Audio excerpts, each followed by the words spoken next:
السلام علیکم ورحمۃ اللہ وبرکاتہ۔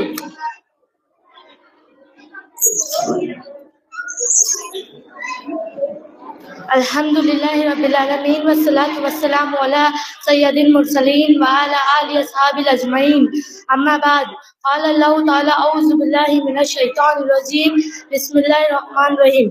محترم بزرگوں اور میرے ساتھیوں، آج کے اس انجمن میں آپ لوگوں کے سامنے ایک تقریر پیش کرنا چاہتی ہوں جس کا موضوع ہے اشاعت اسلام میں صحابہ اکرام کا کردار۔ سامعین اکرام، 6 صدی عیسوی انسانی تاریخ کی ترین صدی تھی۔ ہر طرف ظلم و بربریت کا زور تھا۔ ہیکل سلیمانی کی نور و نکھت کی کرنیں عرصہ ہوا امات پڑ گئی تھی۔ کلیم اللہ کے معجزوں کو دنیا فراموش کر چکی تھی۔ عیسیٰ علیہ السلام کی آمد پر صدیاں بیت چکی تھی کہ ہلاکت پربت میں سے ایک آواز حق بلند ہو گئی۔ ایک تجلی نے یہ سارے ہلاکوں کو جگمگا دیا، پھر دھیرے دھیرے یہ روشنی پورے عرب پر چھا گئی۔ اس روشنی سے استفادہ کرنے والے کے قلب و نظر کا ہر زاویہ شمع ایمان اور نور یقین سے مستنیر ہو گیا۔ ان کی زندگی کی ہر شخص پھر سے اسلامی اور مومنہ بشریت کی بادشاہگری سے نم ہو گئی۔ وہ اسلامی نظام حیات کے عدی سے چشمہ سے سہراب ہو گئے۔ ان کی ذاتی خواہشات محبت کی سازش اور اخلاق و اہلیات کی حرارت سے تحلیل ہو کر رہ گئی۔ پھر کیا تھا، وہ بھی اس علم حق کو لے کر نکل پڑے۔ اسلام کی تبلیغ و اشاعت کو اپنی زندگی کا مشن بنا دیا۔ اعلان حق و صداقت کو مقصود حیات بنا دیا۔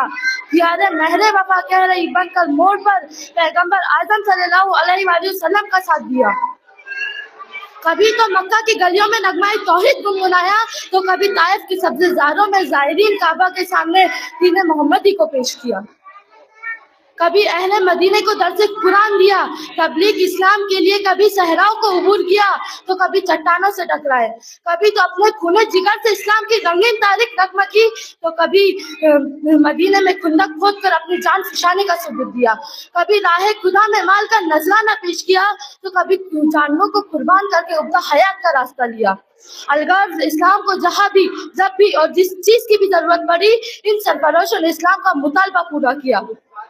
اپنے عشق و وفا کی حرارت تو کئی اپنے خون دل سے جلائے رکھا اور جاتے جاتے دنیا کو یہ پیغام دے گئے، بھلا سکیں گے نہ اہل زمانہ صدیوں تک، بھلا سکیں گے نہ کہ اہل زمانہ صدیوں تک، میری وفا میرے عشق و جنون کے افسانے۔ یہیں سے میں اپنی تقریر ختم کرتی ہوں۔ اللہ تعالیٰ ہمیں صحابہ اکرام کے نقش قدم پر چلنے کی توفیق عطا فرمائے، آمین یا رب العالمین۔ وآخر دعوانا الحمدللہ رب العالمین۔ السلام علیکم۔